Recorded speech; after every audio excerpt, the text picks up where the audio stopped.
này trên nhiều free ni pipang mit wah kom dun sang kame mo be kat lem nit mong hang lem thur re garim bon rim tri rim ni rim char ba la bre e buk la ka tala thun to po to ma này ta bố rất nhất giờ anh ấy là ta bố là mà mong lúc trong thống ô mà hầu đi nhưng mà pro lệ từng nhiều lễ pro 2024 2025 nhiều quay trục mà pro cả anh đồng mà nón bằng nào bằng nón lệ ta bố rẻ quay trục cả anh đồng mà rất nhiều đó nhiều nào bằng lời nón lệ nào cật lời nhân quyền của tôn giáo nhân quyền gật nhân quyền áp dụng cái luật lại vì hắn bằng lời sự mẻ lần trả do trả Việt Nam đã áp đặt bằng lời là ngã và trả lấy sông tàn Việt Nam bó dập như giàu cái cỡ và đằng ngã thì nhiều ngã cả do Việt Nam là bằng thế giới là Việt Nam là nghèo nhất toàn thế giới nên Việt Nam nhưng mà đang lắp cơ đang áp đặt thì nhiều bằng lời hoàn toàn nên rằng tươm thao lên Việt Nam nhiều vua hàng làm tình cha hàng làm plư thì nhiều tự xưng tự đại tự cao có nhiều lẽ rằng vua bằng lại phiền thì nhiều mà cái gì cái nhiệm vụ mình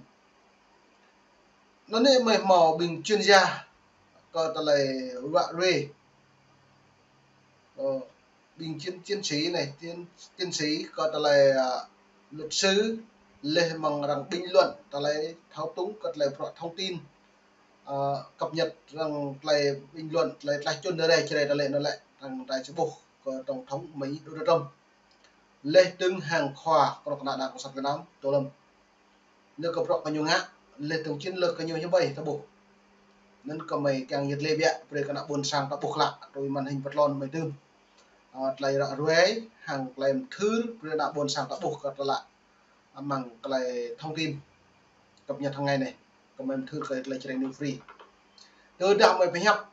sampai sau đó là nhiều màu mới dòng đề là nhiều có ba màu mới dần một đảng cộng sản Việt Nam bao nhiêu đồ mạ pro nó lại nhiều lệ mà xuyên tạc bóp méo thông tin bom mô sự thật ố như vậy do rất là riêng mày phải học đá nhiều bình luận như cái mấy lệ tập năng cái mấy hứ tập năng mày bắt học phô dự mốt cái là nhiều phải học như cái nhà cái mày do nhiệt độ mà bằng pro cộng sản lệ trên cái mày phải học lệ mày không mà bằng chứng nên các mày thầu phải học mò làm ăn các mày thầu dịch lệ từ đó mày phải học mắt vạt đôi luôn nuôi nhà đi giờ nó mày phải lăng trở lại bình luận vật lon đấy lại phải học với rụp này năm đi còn sang mày phải lăng vật lon này lại dịch lệ bình doan được như bom á bình chặt nhau các nước khác cũng rất là cao, ví dụ Trung Quốc là 34%, Ấn Độ 26%, có nghĩa là cái thuế cực kỳ cao luôn. Thế nhưng mà sau đó thì Tổng Bí thư Tô Lâm có một cái cuộc gọi điện và điện đàm với lại ông Donald Trump. Tức là Việt Nam chúng ta là một trong những nước đi đầu mà tiếp xúc với lại chính quyền của ông Donald Trump để mà thỏa thuận về cái mức thuế mà ông Donald Trump dự định đánh 46% đấy. Sau đó thì ông Donald Trump có hoãn 90 ngày cho tất cả các nước, trong đó có Việt Nam của chúng ta. Hoãn 90 ngày, 3 tháng. Và phía Việt Nam chúng ta cử một cái phái đoàn do Bộ Công Thương, do Bộ trưởng Bộ Công Thương tiến hành các cái cuộc đàm phán với Mỹ nhằm giảm cái mức thuế từ 46% xuống thấp hơn. Và như ngày hôm nay đấy thì chúng ta thấy là thuế còn có khoảng 20% đối với hàng hóa của Việt Nam và tiếp cận vào thị trường Mỹ, và hàng của Mỹ vào Việt Nam thì không có thuế. Đấy là cái mà thỏa thuận giữa hai bên. Nhưng có một vấn đề ở đây nó không rõ là 20% đó là 20% bổ sung hay là các cái thuế trước mà chúng ta bỏ đi và bây giờ áp dụng cái thuế mới là 20%, thì đến bây giờ chúng ta vẫn chưa rõ. Nếu như trước đây rồi đang tạo bộ tôi lại phải hẹp lại cái bộ này như chuyên gia làm thư gật lại chun cầu pro không có đảng cộng sản Việt Nam gật lại thuế này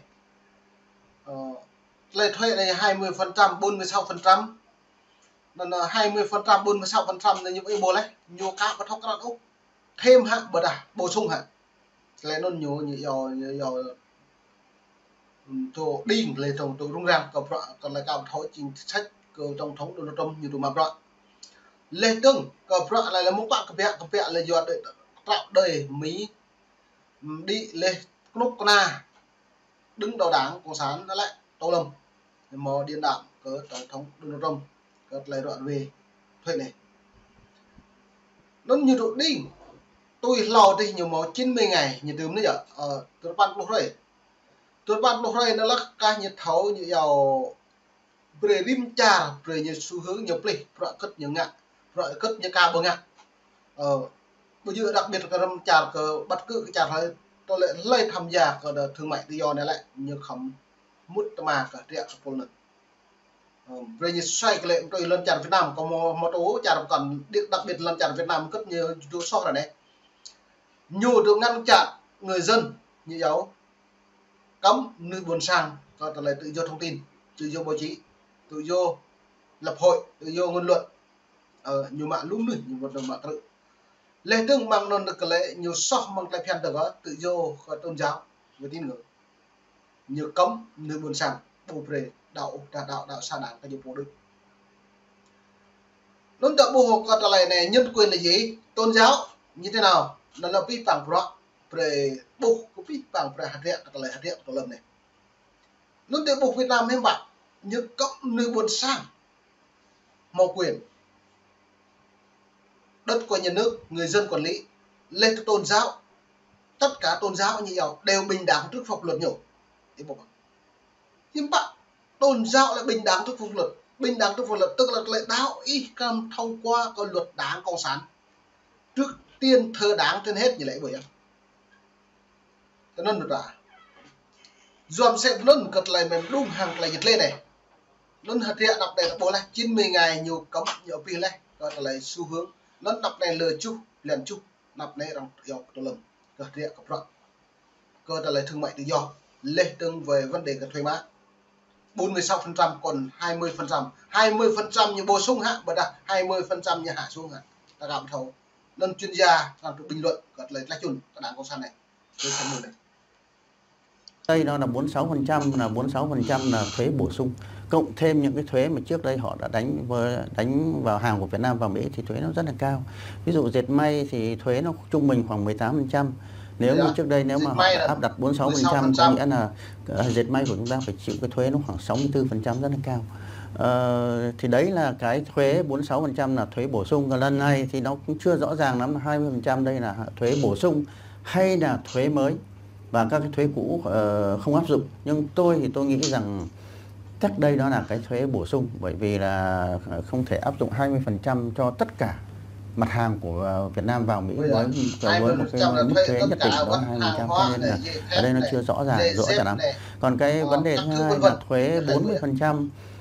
đối với những hàng mà trung chuyển qua Việt Nam hay nói một cách khác là hàng khung của Việt Nam, thì cái đấy thực ra thì đối với Việt Nam chúng ta thì nó không quan trọng cho lắm, bởi vì chúng ta cần cái hàng hóa cái sản phẩm mà được sản xuất tại Việt Nam và được công nhận có nguồn gốc xuất xứ của Việt Nam, và cái hàng đó thì sẽ chịu thuế khoảng 20%. Thế nhưng tôi nói ban đầu 20% thì chưa rõ là thuế bổ sung hay là đấy là cái toàn bộ cái thuế khi mà hàng vào Mỹ mà không tính tới cái thuế mà phía Mỹ đã đánh trước đây. Vấn đề thứ ba ở đây đó là cái thuế hàng của Mỹ vào Việt Nam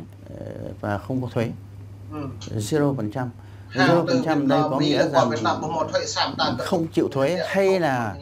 hay là mức thuế của Việt Nam chúng ta trước đây giữ nguyên. Ví dụ với ô tô thuế của chúng ta rất là cao, thì bây giờ hàng ô tô của Mỹ vào Việt Nam là thuế 0% hay là cái thuế cũ giữ nguyên. Đấy, 0% đây có nghĩa là chúng ta sẽ không đánh thuế bổ sung. Đấy, thì hoặc là đây là cái thuế mà trước đây chúng ta đánh thuế với ô tô của